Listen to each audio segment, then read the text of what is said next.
Students, today we are going to start our lecture number 18. In this, we are going to discuss the cross price effect. Okay, so firstly, let me tell you what cross price effect means to you. Cross price effect का मतलब क्या है? इसका मतलब है कि आपके अपने प्रोडक्ट के प्राइस में आप क्या चेंज करते हो अगर ऑपोजिट जो प्रोडक्ट है दैट इज़ वाई उसकी डिमांड में कोई चेंज होता है। एक बात बताइए, हम जिस लाइफस्टाइल को जी रहे हैं दैट इज़ हाईली कॉम्पिटिटिव, और ये कंपटीशन की वजह से ही हम क्या करते हैं, अपने से अपोजिट जो भी इंडिविजुअल होता है उससे कंपेयर करने के लिए क्या करते हैं, अपने प्राइसेस को डाउन या अप करते हैं। और इसी से क्या मिलती है, हमें डिमांड में इंक्रीज या डिक्रीज देखने मिलती है। मैं बात कर रही हूँ कि मेरे पास दो तरीके के गुड्स हैं यहाँ पर। रिलेटेड गुड्स में एक्स और वाई जो है या तो सब्स्टिट्यूट गुड्स होंगे आपके या फिर आपके कॉम्प्लीमेंट्री गुड्स होंगे। तो बात कर लेते हैं अलग अलग तरीके के गुड्स के हिसाब से क्या मेरे प्राइस में इफ़ेक्ट आएगा। इसको मैं आपको डायग्राम्स के साथ डिटेल में समझाऊंगी। बाकी आपको मैंने इसके ऊपर फंक्शंस मार्केट डिमांड फंक्शंस का जो लेक्चर है that is lecture number 12 and lecture number 13 उसको आपने देखा है, उसी से ये सारा रिलेट करेगा। तो जैसा कि मैंने आपको बताया, मेरे रिलेटेड गुड्स में दो ऑप्शन है, substitute goods and complementary goods. पहले मैं स्टार्ट करने जा रही हूँ मेरे सब्स्टिट्यूट गुड्स के साथ। Okay, demand for a commodity in relation to price of the substitute goods, यानी आपके अपने product that is your product X, आपके अपने प्रोडक्ट की डिमांड में क्या चेंज होता है due to change in the substitute goods. Substitute goods का प्राइस अगर बढ़ता या गिरता है तो आपकी डिमांड में क्या चेंज होता है, इस चीज़ को हम इस टॉपिक में स्टडी करेंगे। तो इसको मैंने दो पार्ट्स में डिवाइड किया है। पहला मैंने किया है कि increase in price of substitute goods, पहला रखा है कि जिसमें कि सब्स्टिट्यूट गुड्स का प्राइस जो है वो बढ़ेगा तो मेरी प्रोडक्ट की डिमांड यानी एक्स प्रोडक्ट की डिमांड में क्या फ़र्क आएगा। दूसरा मैंने लिखा है कि decrease in price of substitute goods, अगर सब्स्टिट्यूट गुड्स का प्राइस गिरता है, अगर इनका प्राइस लो जाता है तो मेरे प्रोडक्ट की डिमांड में मुझे क्या चेंज देखने मिलेगा। कि देखिए, पहली चीज़ तो आप लोगों को ये समझनी होगी कि जब भी हम डिमांड कर्व को प्लॉट करेंगे तो कभी भी इस तरफ में हम किसी भी और अदर कंटेंट्स को नहीं शामिल करेंगे, चाहे वो आपकी इनकम हो, टेस्ट एंड प्रेफरेंसेस हो, या फिर आपके सब्स्टिट्यूट या फिर कम्प्लीमेंट्री गुड्स हो उनके प्राइसेस, कुछ भी और चीज़ हम इसमें ऐड नहीं करते हैं। डिमांड कर्व का मतलब ही ये है कि जिसके वाई एक्सिस के ऊपर आपके प्रोडक्ट का प्राइस और जिसके एक्स एक्सिस के ऊपर आपके प्रोडक्ट की क्वांटिटी, इन दोनों के कॉम्बिनेशन से ही आपका डिमांड कर्व जो है वो प्लॉट होता है। तो इसी चीज़ से लेकर के आगे बढ़ते हैं। मैंने आपके लिए डिमांड शेड्यूल लिया है जिसमें मैंने price of my own product जो कि है टी, ओके, और कॉम्प्लीमेंट्री गुड के लिए मैंने लिया है कॉफ़ी। तो टी मेरा हो गया एक्स और कॉफ़ी मेरा हो गया प्रोडक्ट वाई। अब देखते हैं, मैंने प्राइस ऑफ टी लिया है जो कि है 444, जिसके अंदर कोई चेंज नहीं हुआ है, जैसा कि आप ग्राफ में भी देख रहे हो। 4 के लिए एक मैंने पैरेलल लाइन क्वांटिटी के अकॉर्डिंग ड्रॉ कर दी है। क्वांटिटी ऑफ एक्स पे, तो क्वांटिटी डिमांडेड जो है मेरी पहले कितनी थी, 3 पे थी, यानी कि इसको मैं ले लेती हूँ मेरा क्यू, क्वांटिटी डिमांडेड। ओके, पहले वाली कंडीशन में जबकि मेरा प्राइस 444 था और कॉफ़ी जो कि एक सब्स्टिट्यूट गुड है उसके प्राइस में भी पहले कोई चेंज नहीं हुआ था, तो दोनों के प्राइसेस ऑलमोस्ट सेम थे, सेम प्राइसेस थे। तो कॉफ़ी वाले कस्टमर्स जो थे वो कॉफ़ी डिमांड कर रहे थे, चाय वाले कस्टमर्स जिनको चाय पसंद है वो चाय ही डिमांड कर रहे थे। मेरे पास एडिशनल में 2 कंज्यूमर्स जो हैं वो ऐड हो गए।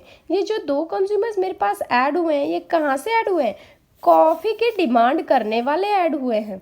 मेरे अपने जो थे वो तो 3 ही कंज्यूमर्स थे, लेकिन मेरे पास ये एडिशनल जो 2 कंज्यूमर्स आए हैं, जो मेरी डिमांड अभी 5 हो गई है, 3 के इंस्टेड मेरी डिमांड अभी 5 हो गई है।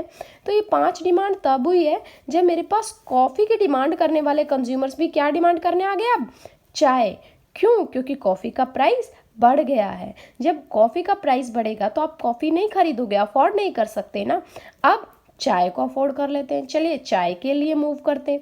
तो चाय के लिए मूव किए, जो पहले मेरा डिमांड कर डी बन रहा था, क्योंकि मेरी प्राइस तो 4 था और मेरी क्वांटिटी डिमांडेड 3 थी, तो मेरा पॉइंट प्लॉट हुआ था K1।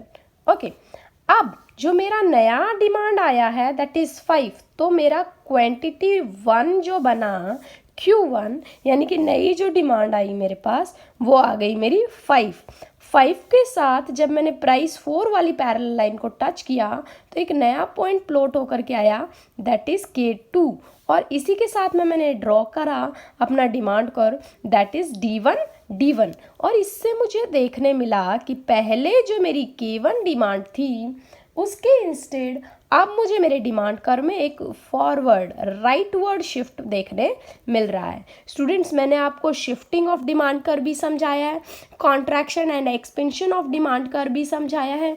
तो आप लोग अब इस चीज़ को बहुत अच्छे से देख पा रहे हो कि इसे हम शिफ्टिंग ऑफ डिमांड कर कहेंगे, और उसमें भी कौन सा, राइटवर्ड शिफ्ट। आप सबका राइट हैंड किस तरफ है, इस तरफ, तो इसीलिए इसे इंक्रीज इन डिमांड कर या फिर राइटवर्ड शिफ्ट ऑफ डिमांड कर भी कह सकते हैं। आते हैं हमारे next point that is decrease in price of substitute goods. इसके अंदर भी मैंने सेम वेज आपके लिए शेड्यूल लिया है और इस शेड्यूल में मैंने सेम चीज़ें कंपेयर की हैं। जैसे प्राइस पहले टी का 4 था, ऐसे कॉफ़ी का भी 4। लेकिन यहाँ पर मैंने एक छोटी सी चीज़ को चेंज किया है, वो है कि मेरी इनिशियल डिमांड जो थी पहले प्रोडक्ट की वो 6 थी, यानी कि क्वांटिटी जो मेरी डिमांडेड थी वो 6 थी। तो जब तक कॉफ़ी के प्राइस में कोई चेंज नहीं हुआ था तब तक तो मेरी क्वांटिटी 6 थी, यानी कि मेरा K1 जो पॉइंट है वो यही था। K1 पॉइंट के ऊपर मेरी ग्राफ जो है DD वो प्लॉट हो रहा था डिमांड का। लेकिन जैसे ही कॉफ़ी के प्राइस में डिक्रीज हुआ, मेरे यहाँ से जो 6 कस्टमर थे 6 के इंस्टेड ऑफ 4 हो गए, यानी -2। अब ये जो 2 कंज्यूमर्स हैं ये कहाँ गए होंगे, कॉफ़ी में जा कर के ऐड हो गए होंगे, और इन 2 कंज्यूमर्स ने क्या किया होगा, टी की बजाय अब कॉफ़ी डिमांड करनी शुरू की होगी, यानी मेरे 2 कस्टमर्स किधर चले गए, मूव कर गए, और इसीलिए मेरा डिमांड कर भी जो नया बन के आएगा वो क्या आएगा, क्योंकि मेरी क्वांटिटी डिमांडेड Q1 जो है वो आ गई 4, और इसीलिए मेरा जो नया डिमांड कर के लिए इंटरेक्शन पॉइंट जो फ्रेम किया मैंने वो किया K2, और इसी तरीके से मेरी जो डिमांड है वो लेफ्टवर्ड डिमांड कर्व जो है D1 वो डी कर्व से लेफ्ट साइड को शिफ्ट कर गई। लेफ्ट साइड की शिफ्ट कहो इसे या डिक्रीज इन डिमांड कर्व कहो इसे, एक ही बात है। यानी आपको मोटे मोटे तौर पर बड़े बड़े से अच्छे से जो समझ में आता है आपको, वो इस दोनों सिचुएशन से ये समझ में आया कि अगर तो कॉफ़ी का प्राइस बढ़ा तो मेरे प्रोडक्ट की डिमांड बढ़ गई। मैंने अपने प्रोडक्ट के प्राइस में कोई चेंज नहीं किया, फिर भी मेरे प्रोडक्ट की डिमांड बढ़ गई, क्योंकि कॉफ़ी के कंज्यूमर्स कहाँ आ गए डिमांड करने, चाय की डिमांड करने आ गए। लेकिन अगर कॉफ़ी का प्राइस घटा तो मेरे जो प्रोडक्ट्स को डिमांड कर रहे थे कंज्यूमर वो कहाँ चले गए, अब कॉफ़ी को डिमांड करने चले गए। क्यों, क्योंकि अब उन्हें वही 4 रुपये वाला प्राइस महंगा लग रहा है एज़ कम्पेयर टू कॉफ़ी। इसी चीज़ को रिलेट करते हुए आपके घर के आसपास के शॉप्स के बारे में बात कर लेते हैं। सपोज करो आप एक शॉपकीपर ए हैं और आपके बराबर में एक शॉपकीपर बी है। आप सिर्फ दूध खरीदते हो, आप एक कंज्यूमर हो, आप मिल्क परचेज करते हो, वही दूध ये 5 रुपये में दे रहे हैं और ये भी 5 रुपये में ही दे रहे हैं। लेकिन क्या हो, 2 मिनट की दूरी है, ज़्यादा दूरी नहीं, इन दोनों के बीच में डिस्टेंस भी कितना है, 100 मीटर्स का ही है। क्या हो, अगर ए जो सप्लायर है उसके प्राइस में कोई चेंज नहीं हुआ, लेकिन बी अपनी सप्लाईज में प्राइसेस में चेंज कर दें, कभी वो 6 रुपीज़ कर देगा तो क्या करेंगे, जो उधर वाले कस्टमर्स हैं ना, जो उनके पास डिमांड कर रहे थे, वो कहाँ जाएंगे, अब दूध खरीदने के लिए ए के पास आ जाएंगे। लेकिन अगर इन्होंने प्राइस 4 कर दिया तो मुझे पता लगा कि भाई ये तो 5 रुपये में ही दे रहा है, लेकिन इन्होंने 4 रुपये कर दिया, तो मैं 100 मीटर्स की दूरी और तय करके 4 रुपये में ही मिल्क लेके आऊँगी। क्यों, क्योंकि मुझे प्राइस कम पे मिल रहा है ना, मतलब तो मुझे दूध से है, दूध मुझे मिल रहा है, तो मुझे सप्लायर कोई भी हो कोई फ़र्क नहीं पड़ता। बात समझ में आई। तो सब्स्टिट्यूट गुड्स के साथ में भी ऐसा ही होता है, प्राइस जब सब्स्टिट्यूट गुड्स का चेंज होता है उसकी वजह से ऑपोजिट जो प्रोडक्ट है उसकी डिमांड में आपको चेंज देखने मिलेगा। Complementary goods, okay, complementary goods में मैंने आपके साथ में एग्जांपल लिया है ब्रेड बटर का। चलिए मैं आपके लिए इजी ले लेती हूँ। मैंने लिया इंक पेन एंड इंक का, ओके, इंक पेन का और इंक का। तो मैंने इसमें दो चीज़ें ली हैं, increase in price of complementary goods and decrease in price of complementary goods. बेटा मैंने आपको complementary goods already lecture number 12 में समझा दिया था, और शिफ्ट इन डिमांड कर्व जो है वो मैंने आपको लेक्चर नंबर 14 या 15 में आई गेस समझा दिया था। तो आप लोग पहले उन्हीं वीडियोस को देख लीजिएगा। आते हैं increase in price of complementary goods, यानी कि प्राइस अगर कॉम्प्लीमेंट्री गुड्स का बढ़ता है, सी सेम चीज़ जो मैंने आपको सब्स्टिट्यूट गुड्स में दिखाया कि मेरा जो प्रोडक्ट है दैट इज पेन, पेन के प्राइस में कोई चेंज नहीं हुआ है, प्राइस किसका चेंज हुआ है, इंक का चेंज हुआ है। तो एक कंज्यूमर के लिए जो क्वांटिटी बनती है ना वो इन दोनों के सम अप से बनती है, यानी मुझे 2 रुपए की इंक भी खरीदनी पड़ेगी और 4 रुपए का पेन भी खरीदना पड़ेगा, यानी प्राइस मेरे लिए क्या आया, 6 रुपीज़ आया। तो मैंने 6 पेन की डिमांड की, मेरे पास अगेन प्राइस क्या आ रहा है, 6 रुपीज़ आ रहा है, मैंने फिर से 6 पेन की डिमांड की। अब इन दोनों के सम अप से मेरे पास प्राइस क्या बन के आया, 7 रुपीज़ बन के आया। तो मुझे क्या करनी पड़ेगी, अपने डिमांड को डिक्रीज करना पड़ेगा। क्यों, क्योंकि प्राइस यहाँ पर बढ़ गया है और इसीलिए क्वांटिटी को क्या किया मैंने, डिक्रीज कर दिया। जो पहले मेरी क्वांटिटी 6 आ रही थी वहीं अब मेरी क्वांटिटी 4 हो गई, और ये जो 4 क्वांटिटी हुई है इसकी वजह से मेरा जो नया पॉइंट प्लॉट हुआ है ग्राफ पे, ए के इंस्टेड क्या हो गया, बी हो गया। यानी पहले जो मेरा डिमांड कर्व बन रहा था दैट इज डी डी, उसके इंस्टेड अब मेरा डिमांड कर्व क्या बनेगा, D1 D1। इसे कहते हैं हम बैकवर्ड शिफ्ट बोलो या डाउन आपका backward shift of demand curve बोलो आप इसे, या डिक्रीज इन डिमांड कर्व बोलो, is one and the same thing. यानी ए पॉइंट से अब मैं कहाँ शिफ्ट कर गई, बी पॉइंट पे, क्योंकि मेरे कंज्यूमर्स ने जो 6 में यूनिट्स डिमांड कर रहे थे उन्होंने अब अपनी डिमांड को घटा दिया है। सेम बेस बात कर लेते हैं decrease in the price of complementary goods, यानी कि जैसे मैंने इसमें दिखाया 4 एंड 6 के सम अप से मेरे पास प्राइस बन रहा था 6 रुपीज़। अब यहाँ सेम चीज़ 6 रुपीज़। अब यहाँ क्या हुआ, मेरा प्राइस जो है वो गिर गया। प्राइस गिरने से मेरे पास जो नया इम्प्रूव्ड प्राइस आया मेरे कंज्यूमर्स के पास वो आया 5 रुपीज़ का। जहाँ पहले उनको सेम प्रोडक्ट के लिए 6 रुपये देने पड़ रहे थे, वहीं उनको सेम प्रोडक्ट के लिए अब प्राइस कितना देना पड़ेगा, 5 रुपीज़ देना पड़ेगा। तो वो क्या करेंगे, अपनी डिमांड को बढ़ाएंगे ना, कितने से, +2 से इन्होंने डिमांड को बढ़ा दिया। और यही जो बढ़ाई हुई डिमांड है इसको मैंने यहाँ आपके लिए ग्राफ में प्लॉट किया है। जो पहले मेरी क्वांटिटी डिमांडेड थी उसको मैंने लिया है Q, जो मेरी बाद वाली क्वांटिटी आई है दैट इज 6 यूनिट्स उसको मैंने लिया है Q1, और ग्राफ पे मैंने सेम तरीके से प्लॉट किया पॉइंट A के बजाय अब मेरा नया पॉइंट आया पॉइंट B। जो DD मेरा डिमांड कर था उसकी बजाय अब मेरे पास नया डिमांड कर्व आया दैट इज D1।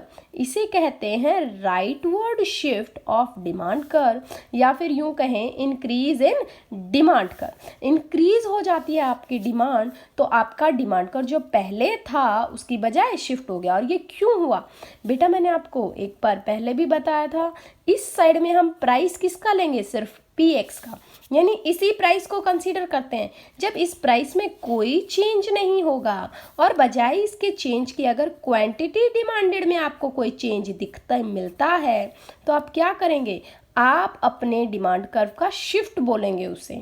क्लियर है, डिमांड कर्व का शिफ्ट बोलेंगे। लेकिन अगर प्राइस में कोई चेंज होता है उसकी वजह से आपकी क्वांटिटी डिमांडेड में आपको कोई चेंज देखना मिलता है तो उसे हम contraction and expansion of demand बोलते हैं। ये चीज़ें सारी मैंने आपको लेक्चर नंबर 15, 16, 17 जो मैंने आपको कंडक्ट कराए थे उसमें मैंने आपको अच्छे से बता दिए थे।